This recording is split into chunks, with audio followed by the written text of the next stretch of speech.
YouTube, what it do? What up? Welcome back to a new video. If this is your first time here on the channel, thanks so much for stopping by. Definitely check out some of my other videos, and if you like what you see, go ahead and like, comment, and subscribe. I greatly appreciate it. Here we are in 2025, and yet I'm sitting here still talking about 2024. I promise this is one of the last one of these types of videos, but it's a big one. You know, I should have done this video a couple of weeks ago, but life be lifing, y'all. Y'all know how that is. But today I'm here to talk about my top 10 favorite games of 2024.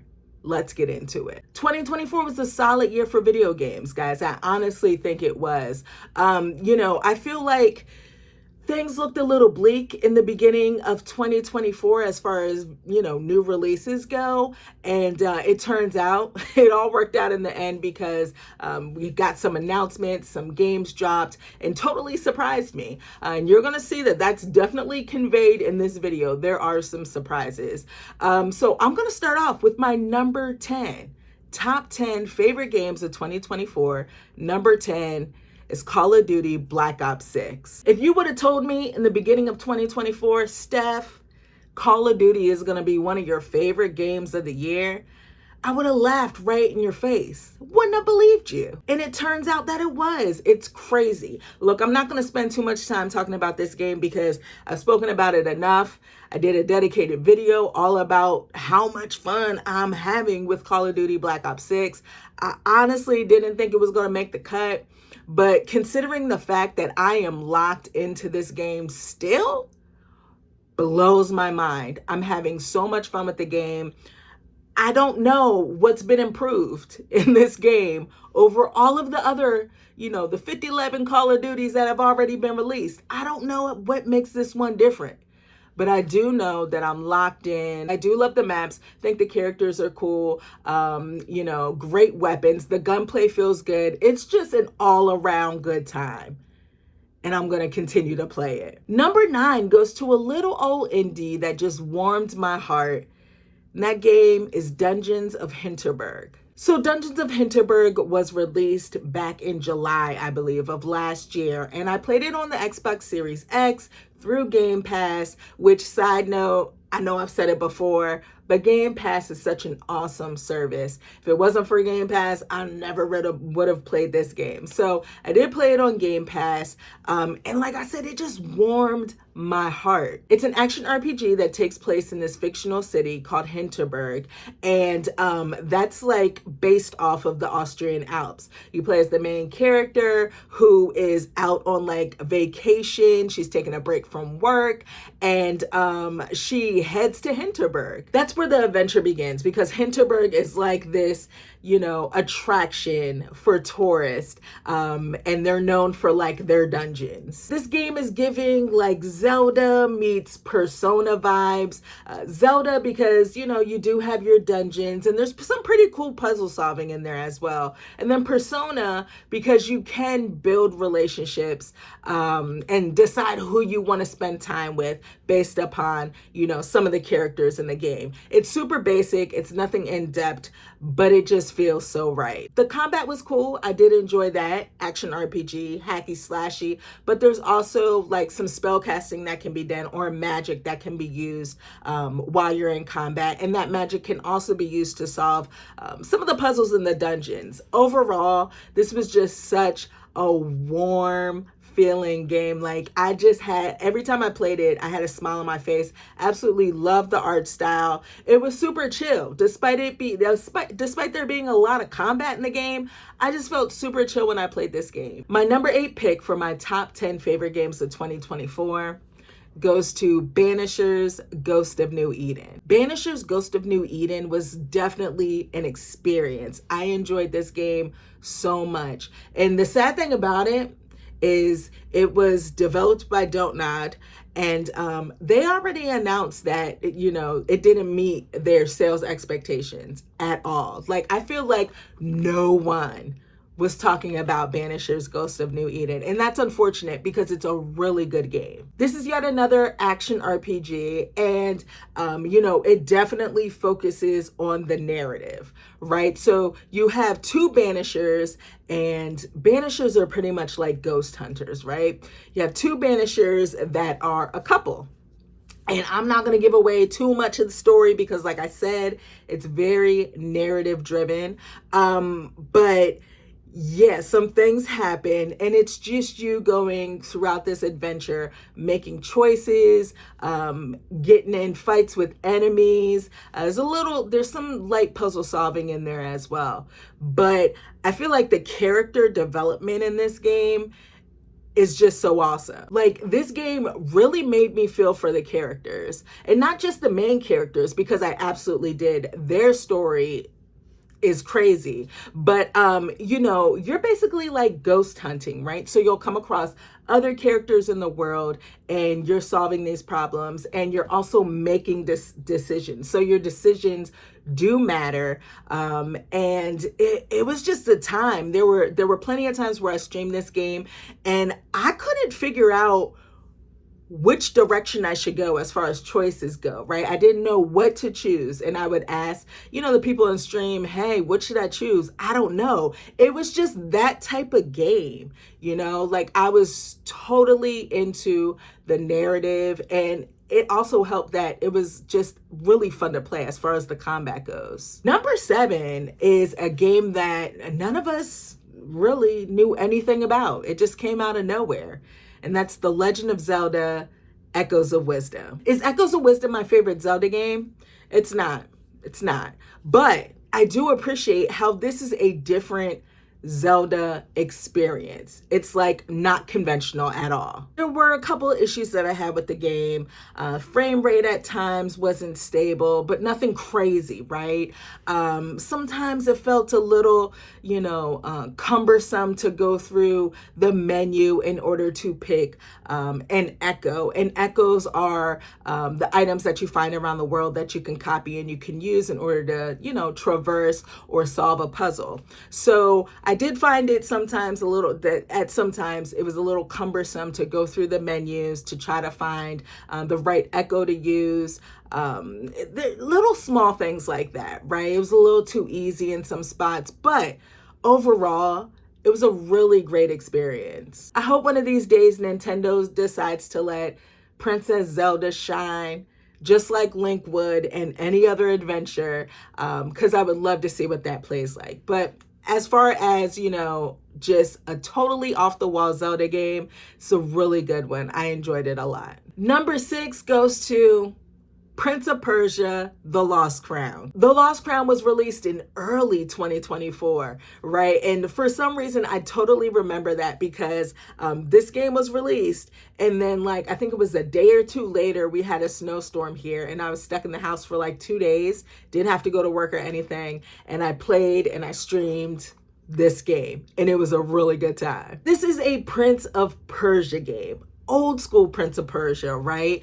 Because it takes it back to the 2.5D side-scrolling action adventure Metroidvania. You know what I mean? I just ate that up. It was awesome. The narrative didn't win me over. I wasn't really a big fan of the story. The thing that I absolutely adored in this game, besides the way it looks, because the graphics I think are great on the Nintendo Switch, but the thing that I enjoyed the most was definitely the gameplay. I'm talking buttery smooth frame rates, y'all. It's crazy. Frame rates were just so fluid. And I'm talking on the Nintendo Switch. I played this on the Switch, so that's so awesome. I was stunned when I played the game. The combat took a little bit of time for me to get used to. I'm not gonna front, guys. I felt like the combat was hard off the break. It does rely a little bit on parrying and all that good stuff, and I'm not the best at that. But after a while, I got used to it. And I just had so much fun with it. I'm gonna let you know, this is a Metroidvania, okay? At the end of the day, it's a Metroidvania. And the thing with me in Metroidvanias, what makes me like a Metroidvania is definitely the world, which Prince of Persia: The Lost Crown has. and that sense of exploration. I want Metroidvanias to give me a great sense of exploration, and I believe that is totally conveyed in The Prince of Persia: Lost Crown. We are halfway there, y'all. Number 5, my number 5 favorite game of 2024, Emo The Smiling Man. Emo The Smiling Man came out of nowhere. Absolutely nowhere. I don't think any of us were expecting a new Famicom detective game. Not at all. It's an adventure game based off of, it's revolving all around this murder mystery that is all about this urban legend. Okay, and it spans like decades, which is wild. I'm not gonna sit here and tell you anything else about this game other than the fact that it goes some places. And I absolutely enjoyed where it went. I wasn't expecting the ending. Then you have the epilogue was wild. The epilogue was wild. Really enjoyed the writing in this game. Enjoyed the characters. The music's good. It's creepy. It has this just like creepy vibe to it. It's a good time. It honestly is. It surprised the hell out of me. I need more Famicom Detective in my life. I don't know if Nintendo has plans on putting more of these out, but they absolutely should. They absolutely should. Number 4, Final Fantasy VII Rebirth. I really feel like I don't have to say too much about Final Fantasy VII Rebirth. I enjoyed my time with this. I liked this one more than Remake, and it has a lot to do with the fact that we're dealing with an open world in this game. And I know some people didn't like the open world, but I'm an open world type of girly. I like an open world experience, give it to me. I'll take it. And I totally did with Final Fantasy VII Rebirth. You have a ton of things that you can do on the side, right? Outside of the main story, the meat and potatoes of the game. There's a ton of things to do. Matter of fact, there was so much to do that there were times where I felt a little overwhelmed. Not gonna front. There's a lot going on as far as the side activities go in this game. Rebirth pretty much has the same combat that Remake did. It's that real-time like strategy action RPG deal, which I really dig. The fights were fantastic. It's just an overall amazing RPG. I love what they have done with taking an old Final Fantasy game. And I haven't played, as far as the old Final Fantasy goes, anything from like 1 to 9, I haven't played very many. I haven't beaten very many, only 2. And one of those is Final Fantasy VII. So I love the fact that they based this whole trilogy upon a game that came out years ago, right? A beloved RPG that came out years ago. And they kind of put their own spin on it. It's really cool. I am such a sucker for this soundtrack. Absolutely love the soundtrack. Same thing with Remake, right? Love the soundtrack. The music is just, Final Fantasy music in general is always gonna hit, right? But Rebirth, oh my gosh, that music is different. I can't wait for part 3 to come out, for the trilogy to be complete. Hopefully it doesn't take forever and a day to be released. Who am I kidding? If it does, I'll be waiting for it. But hopefully it doesn't take too long to come out. Yeah, this is fantastic stuff right here. Loved it to pieces. We're down to the top 3. Number 3 is Like a Dragon, Infinite Wealth. You got Ichiban and the gang. They're all back dealing with Ichi's issues, his mom issues, shall I say. Stuff goes down. You got Kiryu, who I absolutely adore. He's like one of my favorite video game characters ever. Love him. But he's going through his own thing, and these two worlds, collide, and just the whole take on how Ichi and Kiryu are together, I thought it was pretty dope. The way that they pulled it off, it was really dope. It's set in Hawaii, and as someone that's been to Hawaii, I did notice some landmarks. I was like, oh, I remember seeing that. But as always, I love the sub-stories in this game. I thought the main story was actually really good. It was really good. It was touching, touched my heart at the end, and it was goofy at the same time. I mean, that's the thing about this series. It takes itself seriously, but then it really doesn't. Because the main story is rather serious, but then you got all the other stuff going on.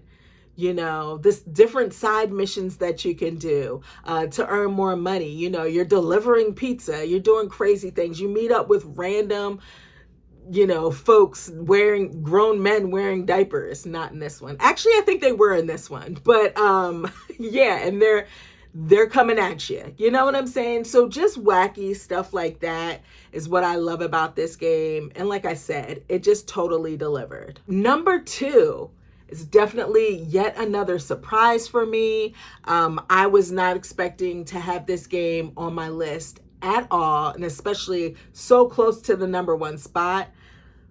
But I can't front, y'all.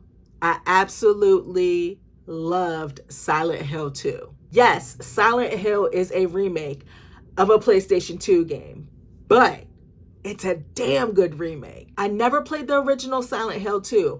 Honestly, when I got the game, I was like, oh, okay, I'll replay this. And then I started playing it, and I was like, I never played this game before. So it was a brand new experience for me, and it totally blew my mind. If you don't know, Silent Hill 2 revolves around the main character, James, who is looking for his wife, who is supposed to be in Silent Hill. Okay? And that's all I'm going to say about that.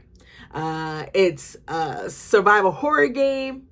And there's lots of crazy stuff, more or less like Silent Hill. I've always looked at Silent Hill as like more or less of like a psychological horror, because there's some things going on in this game, y'all. Some of the enemies just creeped me all the way out. The little mannequins that are upside down and kind of like freeze and then come at you, totally creepy. Anyway, the story is great. There's multiple endings. I only beat it once, so I got one ending and it wasn't the best, but that's okay. One of these days I'll go back and replay it. There's multiple endings. The combat is so rewarding. Like when you're hitting somebody, like you're hitting somebody, if you know what I mean. Like you can feel the impact when you're doing it. I was so surprised by that. And I just got like this sense of like dread. Like there were times where I felt like antsy. I was anxious because I knew something was like around the corner and I knew something was going to come out at me. But I was like, I got to get through this. Like we got to go this way in order to progress in the game. And it just made me feel anxious, and that was crazy. Like the sound design is off the charts. Sound design is so great. And on that same note, I think the voice acting is great as well. This was just so awesome to play, guys. I loved it to pieces, which is so crazy to say. I enjoy a good survival horror game, but I had no clue that I was going to be so into this. So I need Bloober Team to go ahead and remake some of the other Silent Hill games, preferably 3 and 4. That would be great. Can you guys guess what my number 1 favorite game of 2024 is? It's Astrobot. Oh boy, what a time, what a time. Astrobot literally, like me just talking about it is putting a smile on my face. Astrobot literally puts a smile on my face, warms my heart. It's such a fun time. It takes me back to when I was a kid and I would, like come home from school. And I mean like elementary school, come home from school and you turn on your NES and you play a Mario game. That's exactly the same feeling. You're sitting on the floor, crisscross applesauce, and you got your controller and you're playing a Mario game. That's exactly the feeling that I got when I played Astrobot. It's a straight up love letter to all things PlayStation, and I love that about the game. Like, again, it just brought a smile to my face. I love the levels in the game that were themed off of, PlayStation franchises or series that we all know and love. Absolutely. And it kind of like changed up the gameplay, and made it its own. And I love that too. The music is great. I love the fun-filled, soundtrack. It's a gorgeous looking game, yet another gorgeous game. And I definitely want to take a moment to talk about how the DualSense is such an awesome controller, because I'll tell you, the haptics be hapticking, okay? If that makes any sense. The haptics in Astrobot are bananas. I think Sony has themselves a new mascot. If they don't capitalize on the love for this game and make Astrobot like a mascot, I would be surprised. They'd be missing out on an opportunity, because this was just a fantastic adventure. I don't know how many more times I have to say it. It just puts a smile on my freaking face. Guys, what were some of your favorite games of 2024? Let me know in the comment box below. As always, I want to thank all of you for watching this video, and I'll check you next time. Peace.